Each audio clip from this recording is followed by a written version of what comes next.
Boa noite, queridos irmãos, que a paz e o amor de Jesus envolva a cada um. Bem-vindos a mais um estudo do livro O Céu e o Inferno. Estamos na segunda parte, Suicidas, e hoje com o estudo O Pai e o Conscrito.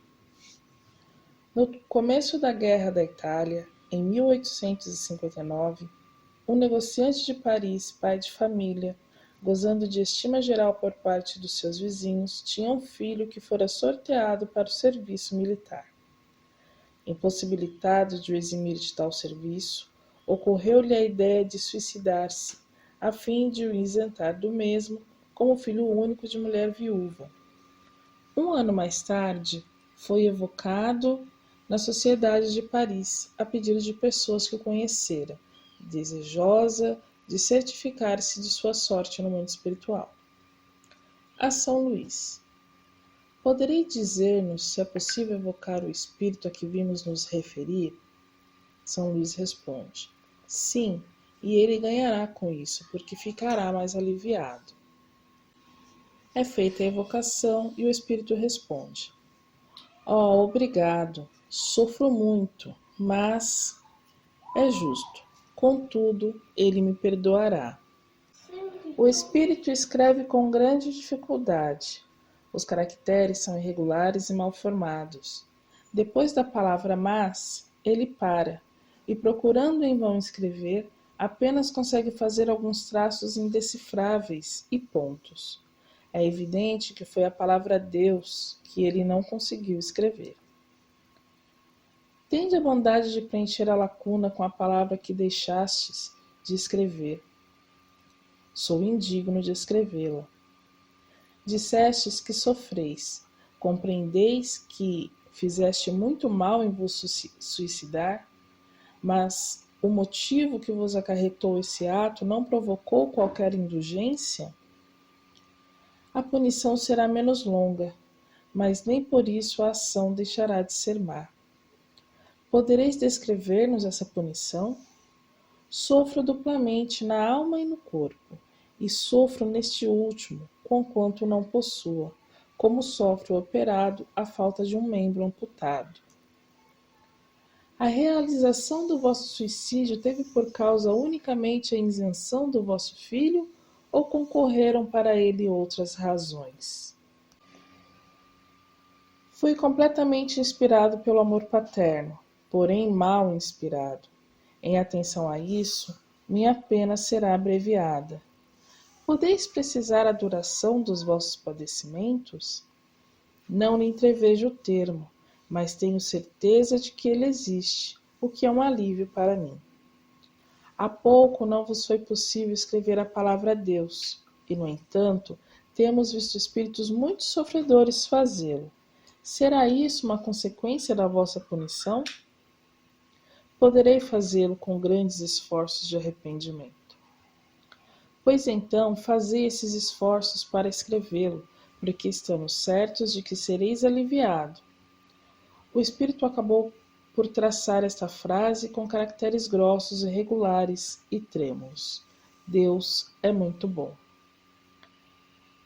Estamos satisfeitos pela boa vontade com que correspondestes à nossa evocação, e vamos pedir a Deus para que estenda sobre vós a sua misericórdia. Sim, obrigado. A São Luís. Podereis ministrar-nos a vossa apreciação sobre esse suicídio? São Luís nos responde: este espírito sofre justamente, pois lhe faltou a confiança em Deus. Falta que é sempre punível. A punição seria maior e mais duradoura se não houvera como atenuante o motivo louvável de evitar que o filho se expusesse à morte na guerra. Deus, que é justo e vê o fundo dos corações, não o pune, senão de acordo com suas obras. Observações. À primeira vista, como um ato de abnegação, este suicídio poder-se-ia considerar desculpável.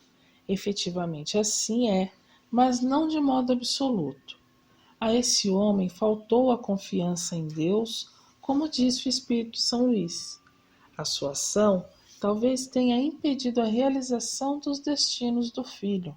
Ademais, ele não tinha certeza de que aquele sucumbiria na guerra, e a carreira militar talvez lhe fornecesse ocasião de adiantar-se.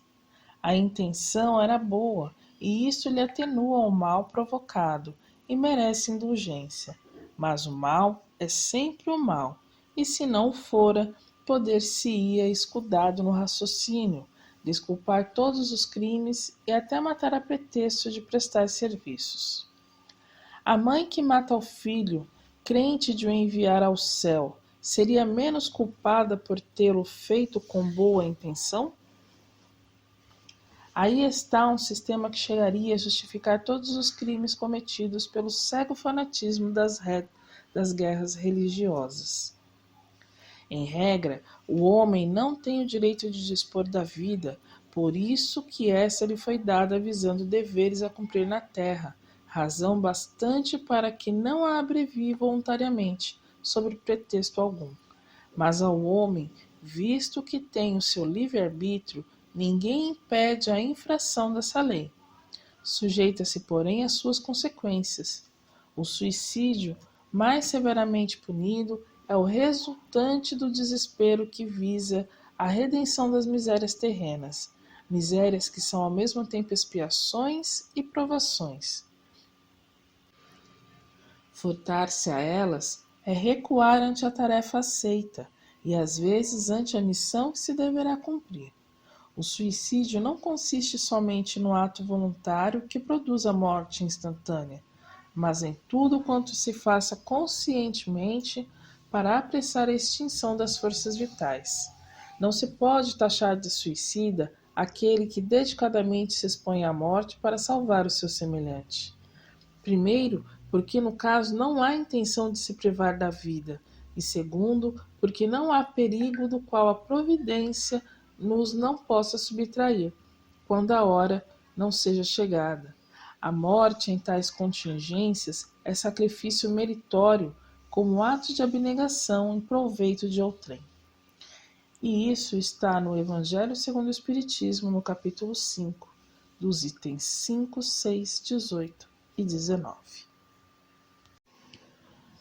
Pois bem, meus irmãos, o que podemos concluir desse relato, onde o pai se suicidou para evitar que o filho, o único filho, fosse à guerra e pudesse padecer nela, né? Porque há um decreto de que filho único, onde a mãe é viúva ou solteira, esse filho não pode servir o exército ou ir à guerra, né?